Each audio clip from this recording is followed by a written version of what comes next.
Dieu nous aime tellement qu'il s'attriste, comme il est écrit dans la Bible.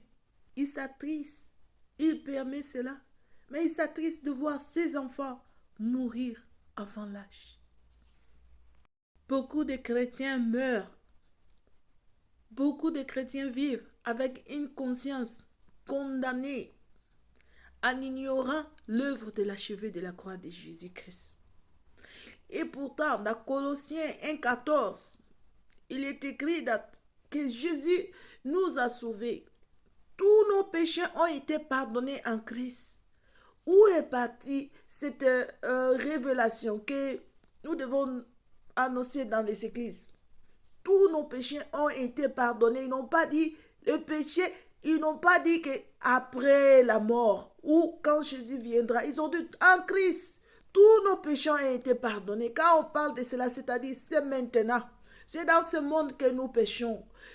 Que pensez-vous de Hébreux 8, l'alliance de Dieu, dans Hébreux 8, 10?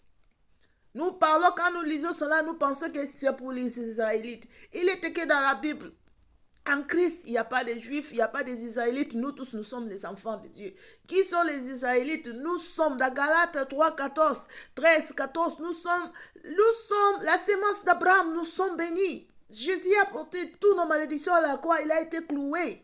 Dans ce bois, il était fait malédiction pour que nous soyons bénédictions. Car Romains 8 nous dit 1, 2, qu'il n'y a point de condamnation pour ceux qui sont en Christ.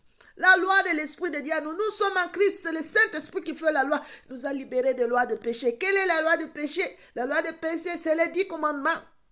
Et la Bible nous dit aussi que, ici, là, dans 2 Corinthiens 3, la loi tue et l'Esprit vivifie.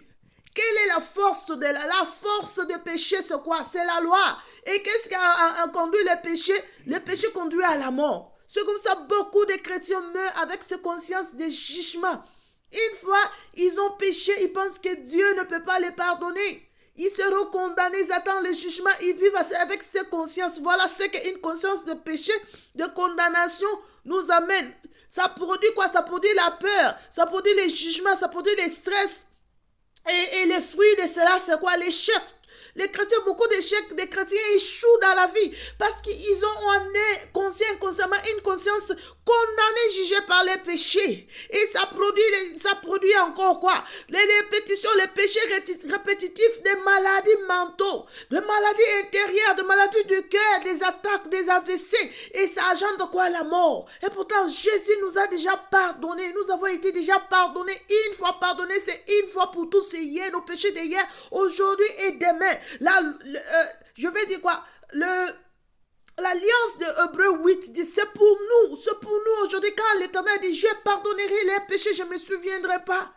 L'Éternel nous a pardonné quand Christ était mort, parce que c'était une prophétie déjà prophétisée bien avant que Jésus vienne. C'était dans l'Ancien Testament. Et 2 Corinthiens 6, 2 nous dit, c'est maintenant les moments favorables, c'est maintenant les moments de salut. C'est le moment que nous, les chrétiens, nous allons vivre avec cette conscience que nous avons déjà été pardonnés, même si nous péchons, soyez conscients de l'œuvre achevée de la croix de Jésus-Christ. C'est comme la Bible dit, ayez les pensées du Christ, pas les pensées de péché conscient.